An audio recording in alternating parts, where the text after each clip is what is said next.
Hi students, very good evening to all. कैसे हो सब लोग?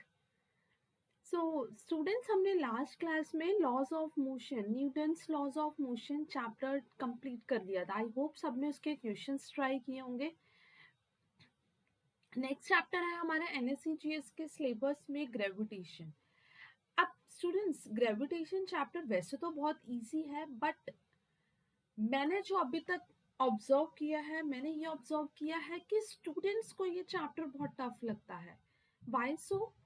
ऐसा इसीलिए क्योंकि इस चैप्टर में जो कैलकुलेशंस हैं, फॉर्मूलेस हैं, वो थोड़े लेंदी हैं।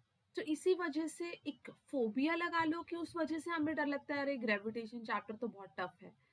टफ इसीलिए है क्योंकि एक तो इसके फॉर्मूलेस थोड़े लेंदी हैं, और दूसरा इसमें जो कैलकुलेशन वर्क है वो थोड़ा सा कॉम्प्लिकेटेड है।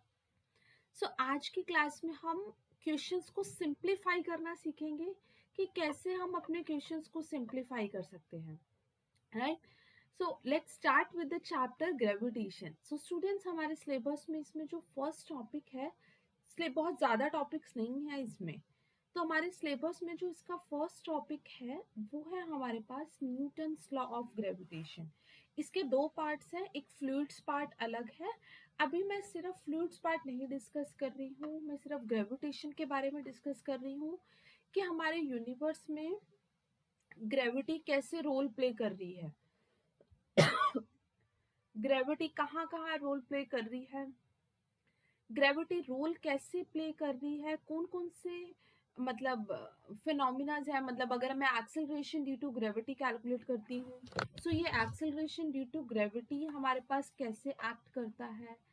जैसे जैसे हम हाइट पे जाते जाते हैं तो कैसे acceleration due to gravity change करता है। सो डिटेल हम चैप्टर में डिस्कस कर रहे हैं बेसिकली। सो हमारा फर्स्ट टॉपिक है स्टूडेंट, लेट्स स्टार्ट। और इसके नोट्स बनाना स्टार्ट कर दो, स्क्रीनशॉट मत लेना, make your own notes of NSCGS, क्योंकि जब बाद में लास्ट टाइम पे बिल्कुल रिवाइज करोगे, so you need a formulas ना रिवाइज करने के लिए, सो उसके लिए नोट्स जरूर बनाओ। सो हमारे पास चैप्टर है gravitation and the very first topic is Newton's law of gravitation.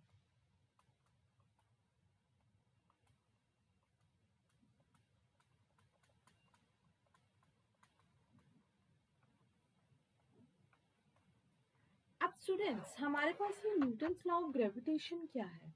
देखो, न्यूटन्स लॉ ऑफ ग्रेविटेशन है, न्यूटन ने ऑब्जर्व किया, क्या ऑब्जर्व किया कि हमारे यूनिवर्स में कोई भी दो बॉडीज है, any two bodies that are existing in the universe, चाहे तुम और मैं होंगी, लैपटॉप और मैं होंगी, कोई भी दो बॉडीज जिसका कुछ मास है, तो वो आपस में एक फोर्स लगाते हैं, जिस फोर्स को हम नाम देते हैं फोर्स ऑफ ग्रेविटेशन। सो हमारे पास क्या है कि हमारे पास एक बॉडी है जिसका मास m1 है, दूसरी बॉडी है जिसका मास हमारे पास m2 है, and they are separated by some distance r।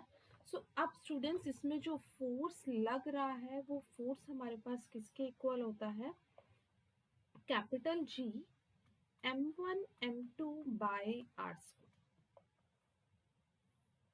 अब यहाँ पे स्टूडेंट्स, ये कैपिटल G हमारे पास क्या है? कैपिटल G है हमारे पास यूनिवर्सल ग्रेविटेशन कांस्टेंट। इसकी वैल्यू हमारे पास क्या है? कांस्टेंट है, और ये यूनिवर्सल ग्रेविटेशनल कांस्टेंट है। मींस इसकी value all over the universe क्या रहेगी? सेम। आगे हम स्मॉल जी पढ़ेंगे, स्मॉल जी और कैपिटल जी में डिफरेंस है। स्मॉल जी हमारे पास चेंज होता है, माइनर सा चेंज आता है, बट वो चेंज होता है place to place. But yes, your universal gravitation constant will remain constant. It will never change. So the value of capital G is equals to 6.67 into 10 to the power minus 11, and the SI unit is Newton meter square per kg square. Right? अब यहाँ पे इसकी properties हैं, इसको मैं dictate कर देती हूँ और साथ साथ समझा देती हूँ। देखो, सबसे पहले ये हमारे पास जो Newton's law of gravitation system है, write down first point that it is a two body interaction. इसका मतलब क्या हुआ कि स्टूडेंट्स की अगर दो बॉडी के बीच में मैं एक थर्ड बॉडी को ले आती हूँ, सो फोर्स इन दो बॉडी का अलग लगेगा, इन दो बॉडी का अलग रहेगा। मीन्स जब भी फोर्स लगाएंगे वो हम दो बॉडीज के बीच में लगाएंगे। So this force is always exerting between the two bodies. That's why it is named as a two body interaction force. Right? Write down the next point. These are the properties. अब students इसका next point हमारे पास क्या है कि हमारे पास central force है। It is a central force. So student, central force का मतलब क्या होता है? देखो, सेंट्रल फोर्स का मतलब ये होता है कि दो बॉडी के बीच में जो फोर्स लग रहा है वो उन दोनों को एक लाइन ज्वाइन करती है, उसके साथ लग रहा है। मीन्स दो बॉडी है, उन दोनों बॉडी के अलोंग एक लाइन ज्वाइन कर दूं, उस लाइन के अलोंग जो फोर्स लगेगा उसे हम नाम देते हैं central force. So central force is force which act along the line joining the two bodies. So this is a central force.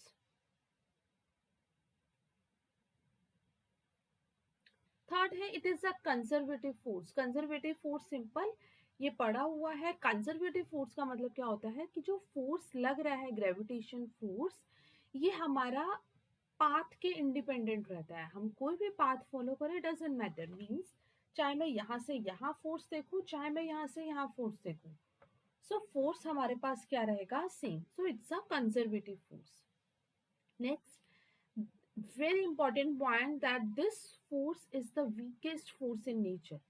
Now weakest force in the sense, क्योंकि देखो, तुम पता नहीं कहाँ बैठ के मेरा लेक्चर देख रहे हो, है ना? लेट सपोज तुम किसी और कंट्री में हो, तुम किसी और स्टेट में हो, सिटी में हो। सो अब तुम मेरे से बहुत दूर हो, very far, and I don't know you also, you also don't know me, just how we are connecting by YouTube only, right? So अब हम दोनों के बीच में डिस्टेंस ऑफ सेपरेशन बहुत ज़्यादा है। मीन्स ये डिस्टेंस बहुत ज़्यादा है। अब अगर स्टूडेंट्स ये डिस्टेंस बहुत ज़्यादा है तो इन दोनों बॉडीज के बीच में जो फोर्स लग रहा है वो फोर्स हमारे पास क्या होगा? कम होगा। That's why this force is known as weakest force in the nature, right? So this is the weakest force in the nature. So ये हमारे पास कुछ बेसिक सी प्रॉपर्टीज हैं ग्रेविटेशन फोर्स की। अब इससे रिलेटेड बहुत सारे क्वेश्चन बनते हैं। जैसे देखो, हम लेट्स सपोज, देखो सिंपल जो क्वेश्चन है, वैल्यू सब्स्टिट्यूट करने में मास डबल हुआ, डिस्टेंस हाफ हुआ, ये स्टूडेंट्स एनएससीजीएस की क्लास में से पहले तुम अपने 9th क्लास में कर चुके हो। सो अभी मैं वो क्वेश्चंस करवा रही हूँ जो तुमने नहीं किए होंगे, जिससे तुम्हें एग्जाम में अपीयर होने के लिए बेनिफिट होगा, right? So let's C first question.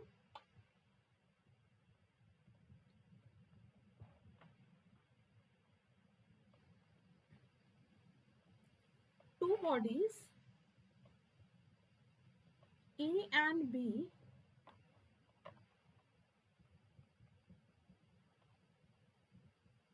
having masses m and 3m respectively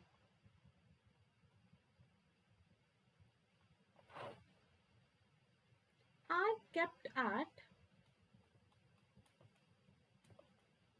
2.73 meter apart. Now a small particle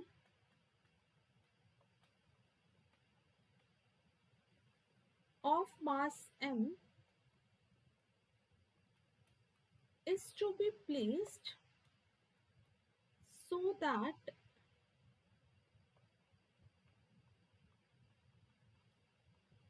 net gravitational force on it is 0. So what will be its distance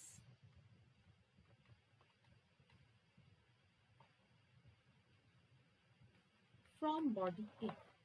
अब students देखो, इस question को कैसे करना है, इस type के question कैसे करना है हमें। बहुत सिंपल है, दो बॉडीज हैं जिसका एक का मास है m और दूसरे का मास है 3। तो जब भी क्वेश्चन आ जाए उसका डायग्राम बना लो। ये ए बॉडी है, इसका मास क्या है m, और दूसरी जो बॉडी है उसका मास मेरे पास क्या है 3 है। Now they are separated by 2.73 metre apart. अब उसके बाद क्या बोल रहा है, that a small particle of mass m is to be placed so that net gravitational force on it is 0। अब एक स्मॉल पार्टिकल रखा जिससे हमें देखना है कि मतलब उसका मास हमें दे रखा है, उसकी वजह से हमारा नेट ग्रेविटेशनल फोर्स 0 हो रहा है। सो लेट सपोज कि मैंने यहाँ पे एक पार्टिकल रख दिया, राइट। अब ये डिस्टेंस मान लो स्टूडेंट x, कंप्लीट डिस्टेंस मान लो y था, तो स्टूडेंट्स ये कितना डिस्टेंस बच गया y माइनस एक्स। अब वो बोल रहा है कि ये जो मास है नेट ग्रेविटेशनल फोर्स इसकी वजह से क्या हो रहा है, 0 हो रहा है। सो अब देखो मैंने अभी समझाया था that it is a two body interaction, कि जब भी दो बॉडीज हैं उसके बीच में मैं एक थर्ड बॉडी को ले आऊंगी। सो स्टूडेंट्स उस केस में हमारे पास क्या होगा कि जो फोर्स लगेगा इंडिविजुअल दोनों बॉडीज के बीच में लगेगा, है ना। सो इसका मतलब कि एक तो फोर्स इन दोनों के बीच में लग रहा है। So this F1 is equals to G capital M small m over x square, right. दूसरा F2 हमारे पास इसके और इसके बीच में लगेगा। So that is equals to again G 3m small m upon y minus x whole square, right. So हमारे पास ये दो इक्वेशन आ गई, एक F1 आ गया स्टूडेंट्स और दूसरा मेरे पास क्या आ गया, F2 आ गया। अब क्वेश्चन में बोल रहा है that the net gravitational force acting between them is 0। सो अगर नेट ग्रेविटेशनल फोर्स 0 है, इसका मतलब मैं ये बोल सकती हूँ कि हमारे पास F नेट क्या हो जाएगा, 0।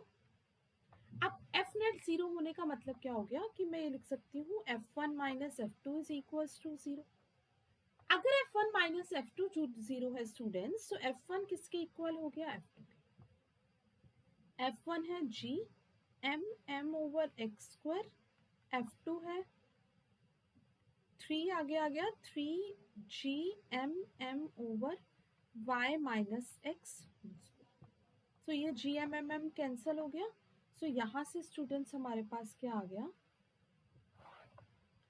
1 over x square is equals to 3 upon y minus x whole square, right. So अब इसको सॉल्व करेंगे, क्रॉस मल्टीप्लाई कर दो।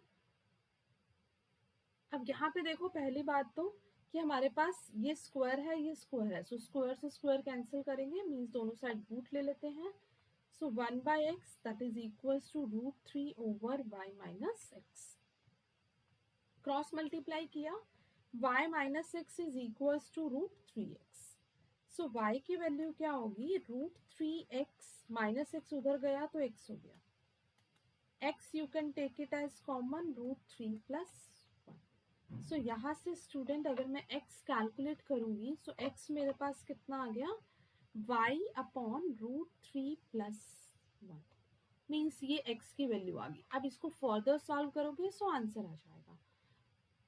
y मतलब सेपरेशन, टोटल सेपरेशन हमें कितना दिया हुआ देखो 2.73।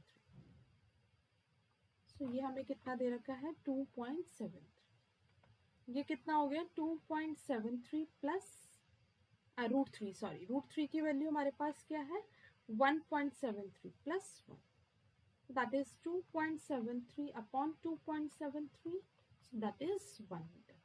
इट मीन्स कि अगर हमारा स्मॉल m ए बॉडी से निकालना है ना, स्मॉल m अगर ए बॉडी से 1 मीटर के सेपरेशन पे होगा, उस केस में मेरा नेट ग्रेविटेशनल फोर्स क्या होगा स्टूडेंट्स, 0 होगा। आई होप ये सबको समझ आ गया होगा। अब देखते हैं नेक्स्ट क्वेश्चन।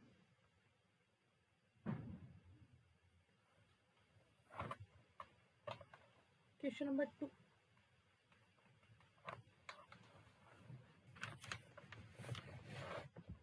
अब क्वेश्चन नंबर 2 पे देखो, इसमें थोड़ा सा ट्विस्ट है। इसमें हमारा कॉन्सेप्ट लगेगा सेंट्रीपिटल फोर्स का, देखते हैं वो क्या है। देखो क्वेश्चन हमारे पास है the two particles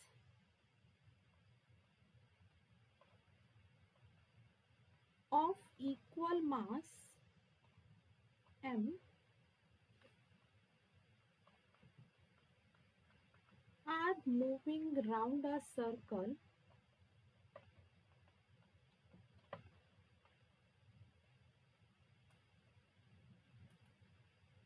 of radius r due to their mutual gravitational interaction.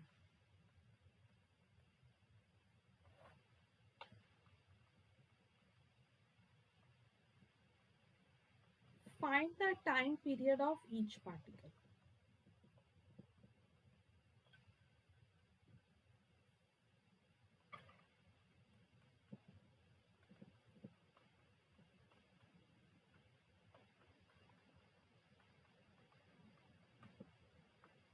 अब देखो हमारे पास क्या है, दो पार्टिकल हैं जिसका मास हमारे पास क्या है m, and they are moving round a circle of radius r. Circle है, दोनों पार्टिकल्स हमारे पास मास कितना है m. अब ये मास हो गया m और ये मास भी कितना हो गया m है. अब उसका रेडियस मेरे पास कितना है r. सो ये रेडियस r, ये रेडियस r है. Due to their mutual gravitation interaction you have to find the time period. अब देखो स्टूडेंट्स, दो बॉडीज हैं जिसका मास हमारे पास m है. सो इन दोनों के बीच में एक फोर्स लगेगा. So F will be equals to capital G m m upon separation कितना हो गया 2r². So that is equals to G m m upon 4r². Right, I hope ये सबको क्लियर होगा. अब ये बॉडी सर्कुलर पाथ में मूव कर पा रही है. Why so? क्योंकि सेंट्रीपिटल फोर्स लग रहा है. कोई भी बॉडी सर्कुलर पाथ में रिवॉल्व कब कर पाती है? जब उन दोनों के बीच में जो फोर्स लग रहा है एक सेंट्रीपिटल फोर्स लगता है. Because of this centripetal force only body is able to move in a circular path. और उन दोनों के बीच में जो सेंट्रीपिटल फोर्स लगेगा, सेंट्रीपिटल फोर्स क्या है? mv²/r. This is the formula to find out the centripetal force. अब ये दो इक्वेशंस आ गई, इन दोनों इक्वेशन को कंपेयर करूंगी फ्रॉम 1 and 2. सो यहाँ से मेरे पास स्टूडेंट क्या आ गया? G m m upon 4r² is equals to mv²/r. Right, so यहाँ m से m हमारे पास कैंसल हो गया. सो जब हम इसको सॉल्व करेंगे सो v की वैल्यू आ जाएगी √gm/4r. अब v आ गई. अब जल्दी से कैलकुलेट करके मेरे को बताओ, 1 मिनट का टाइम दे रही हूँ, टाइम पीरियड क्या होगा? You have to find time period.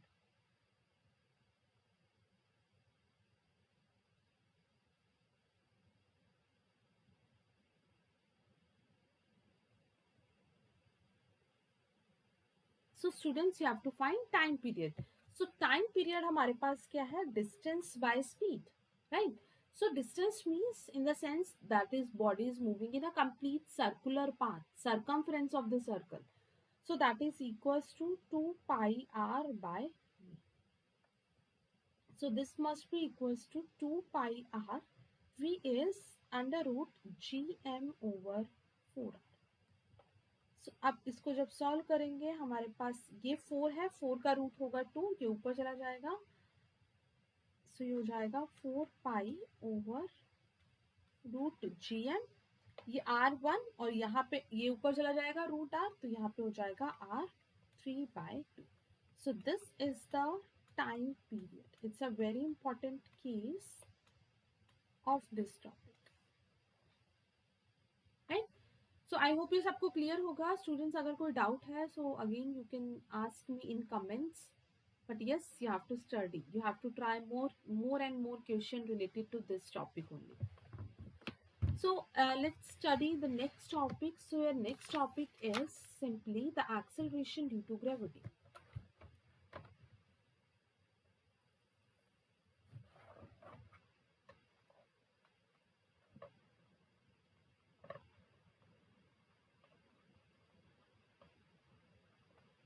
Acceleration due to gravity. अब students, acceleration due to gravity को हम डिनोट किससे करते हैं? Small g. क्या होता है ये एक्सेलरेशन ड्यू टू ग्रेविटी? देखो, एक्सेलरेशन ड्यू टू ग्रेविटी, ये हमारे पास एक्सेलरेशन है जो हमारे पास कौन प्रोड्यूस करता है? अर्थ प्रोड्यूस कर रही है। अब अर्थ कोई भी पार्शियलिटी नहीं करती है, चाहे एक बॉडी है जिसका मास हैवी है, चाहे एक बॉडी है जिसका मास लाइट है, वो दोनों ही बॉडीज पे इक्वल एक्सेलरेशन प्रोड्यूस करती है और अपनी तरफ करती है। अर्थ नीचे की तरफ है, सो उसकी जो डायरेक्शन रहेगी वो हमेशा हमारे पास क्या रहेगी? Vertically downwards. So acceleration due to gravity, हमारे पास एक टाइप का एक्सेलरेशन है that is produced by the earth in downward direction, right? अब हमारे पास एक्सेलरेशन ड्यू टू ग्रेविटी निकालने का फॉर्मूला क्या है? On the surface of earth. इसके बेसिकली मेरे पास तीन केसेस हैं। Let's suppose this is earth, ये हमारे पास रेडियस ऑफ अर्थ है और ऑब्जेक्ट रखा हुआ है on the surface of earth. So तीन केस में से जो हमारा फर्स्ट केस है, फर्स्ट केस है at the surface of earth.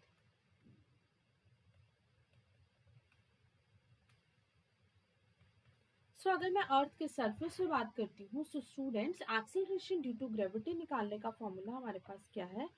Capital G mass of earth upon radius of earth whole square. अब यहाँ पे कैपिटल जी हमारे पास क्या है? Universal gravitation constant. M E means mass of the earth, और मास ऑफ अर्थ अप्रोक्सीमेटली जो हम लेके चलते हैं वो है 6 इंटू 10⁻24 kg है। फिर दूसरा है मेरे पास रेडियस ऑफ अर्थ, जो कि हमारे पास है 6.4 into 10⁻6 metre. This is the radius of earth, this is mass of earth and this is radius of earth, right? अब जब मैं ये दोनों वैल्यूज इसमें सब्स्टिट्यूट कर दूंगी, तो हमारे पास जो एक्सेलरेशन ड्यू टू ग्रेविटी है वो अप्रोक्सीमेटली इक्वल आ जाता है 9.8 मीटर पर सेकेंड स्क्वायर। इट मीन्स अगर मैं अर्थ के सरफेस से बात कर रही हूँ, चाहे मैं कहीं पे भी चली जाऊँ, but if I am at the surface of earth, then the acceleration due to gravity will always be equals to 9.8 meter per second square, right? So अब इससे रिलेटेड क्वेश्चंस करते हैं। अब ये acceleration due to gravity vary करता है place to place. अगर मैं अर्थ के सरफेस से बाहर निकल के कुछ हाइट पे चली जाऊं, राइट? जैसे हमने कोई सैटेलाइट लॉन्च करना है, सो उसके लिए हम क्या करते हैं कि हम अर्थ के सरफेस से बाहर जाके एक डिस्टेंस, एक हाइट पे जाते हैं, तो उस केस में हमारी acceleration due to gravity decrease हो जाती है। अब स्टूडेंट्स, यहाँ पे हाइट का मतलब ये नहीं है कि हम हिल स्टेशन जा रहे हैं तो acceleration due to gravity decrease हो रही है, नहीं। हिल स्टेशन भी क्या है? The surface of earth. हम अर्थ से बाहर निकल के अगर कुछ हाइट पे जाते हैं, so acceleration due to gravity क्या हो जाती है? डिक्रीज हो जाती है। और अगर हम अर्थ के अंदर जाते जाते हैं, डेप्थ में जाते जाते हैं, डेप्थ में, so acceleration due to gravity students वहां पे भी क्या होती है? डिक्रीज होती है। और यहाँ पे सेंटर ऑफ अर्थ पे acceleration due to gravity zero होती है। और जब भी acceleration due to gravity zero हो जाएगी, वेट क्या है? mg। अगर ये जी ही जीरो हो जाएगा, सो वेट भी क्या हो जाएगा? जीरो। तो वो कंडीशन हो जाती है वेटलेसनेस की। डिटेल अभी हम कर रहे हैं, ये जस्ट मैंने इंट्रोडक्शन दिया था एक्सेलरेशन ड्यू टू ग्रेविटी का। अब एट द सरफेस ऑफ अर्थ से रिलेटेड क्वेश्चन करते हैं। Just a minute.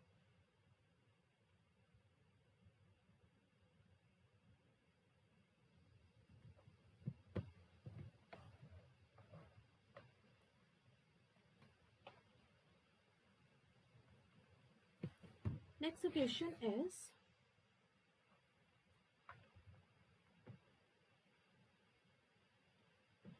what will be the relation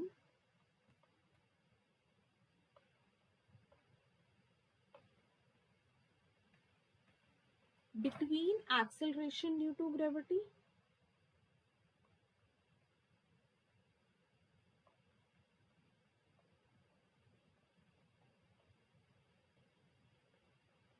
on the surface of earth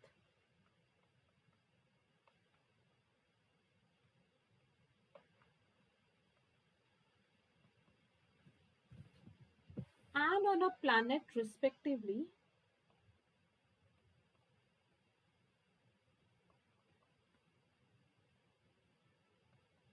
and on a planet respectively whose mass and radius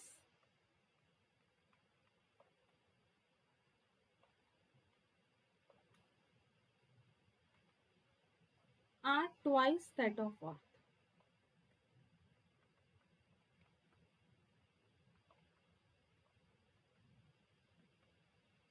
क्या है question? हमें relation बताना है acceleration due to gravity on the surface of earth और एक planet पे जिसका मास और रेडियस ट्वाइस है अर्थ पे।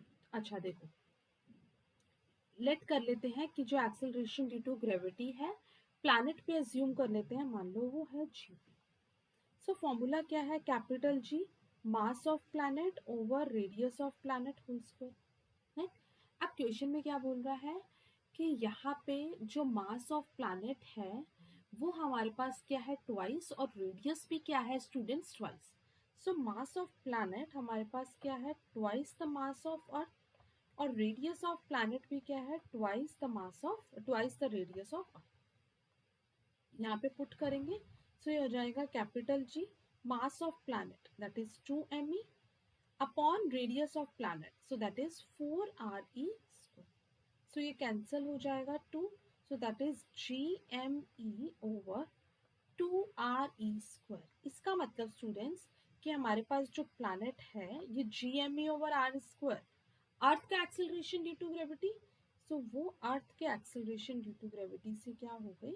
हाफ हो गई। मीन्स अगर अर्थ के एक्सेलरेशन ड्यू टू ग्रेविटी 9.8 है तो किसी और प्लैनेट मतलब चाहे उसका मास और रेडियस ट्वाइस है, acceleration due to gravity students क्या हो रही है? हाफ हो रही है exactly, right? So let's see another question related to it.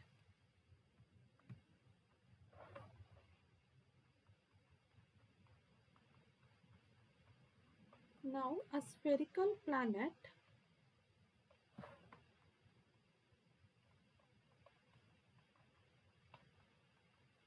far out in space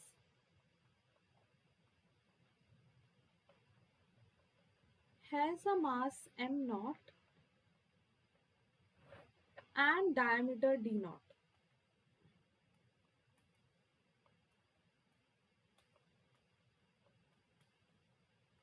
Now a particle of mass m is falling freely near its surface.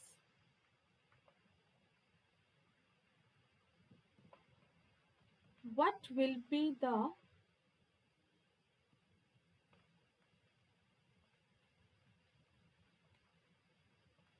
acceleration of particle? So you have to find the acceleration students. अब बच्चे देखो हमारे पास question क्या बोल रहा है, एक planet है जो जिसका मास हमें m दे रखा है और डायमीटर दे रखा है d। अब एक पार्टिकल है जिसका मास m है that is falling over its surface, तो हमें उसका एक्सेलरेशन कैलकुलेट करना है। अच्छा देखो, एक्सेलरेशन कैलकुलेट करना है, फॉर्मूला वही रहेगा, मास ऑफ अर्थ आ गया तो m लगा दो, मास ऑफ प्लैनेट आ गया तो mp लगा दो, है ना? सो फॉर्मूला वही रहेगा, g mp over R P square. अब स्टूडेंट्स हमारे पास क्या है? मास ऑफ प्लैनेट मान लिया मैंने m0, राइट? सो अगर मैं मास ऑफ प्लैनेट को m0 मान रही हूँ, सो यहाँ से रेडियस ऑफ प्लैनेट डायमीटर का हाफ होगा, डायमीटर दे रखा है d0, सो हो जाएगा d0/2। सो अब मेरे को अगर acceleration due to gravity planet पे निकालना है, मैं इस फॉर्मूले में वैल्यू सब्स्टिट्यूट कर दूंगी, that is g, mass of planet ले लिया m0, rp means d0/2 whole square. तो ये हो जाएगा 4 ऊपर चला जाएगा, 4g m0 over d0 square. So ये हमारे पास आ गया एक्सेलरेशन ड्यू टू ग्रेविटी किस पे? किसी भी प्लैनेट पे। सो इससे रिलेटेड और क्वेश्चन स्टूडेंट्स ट्राई कर सकते हो, कि हम एक्सेलरेशन ड्यू टू ग्रेविटी के क्वेश्चन की कई बार क्वेश्चन में सिंप्लीफाई कर देता है कि मतलब रेडियस हाफ हो गया, मास डबल हो गया। कभी कई बार दो प्लैनेट्स दे रखे हैं, हम एक्सेलरेशन ड्यू टू ग्रेविटी को कंपेयर करके निकाल सकते हैं। बट यस, ये सारे क्वेश्चंस हमारे पास कैसे हैं, on the surface of earth, right. अब हम नेक्स्ट क्लास में टॉपिक डिस्कस करेंगे कि हम क्वेश्चंस कैसे सॉल्व करें, कि जब हम हाइट पे जा रहे हैं, जब हम डेप्थ पे जा रहे हैं। सो नेक्स्ट क्लास में ये ग्रेविटेशन चैप्टर हमारा कंप्लीट हो जाएगा। सो स्टूडेंट्स, यहाँ तक रिवाइज कर लेना, कोई डाउट होता है so you can ask me. Okay then, have a nice day.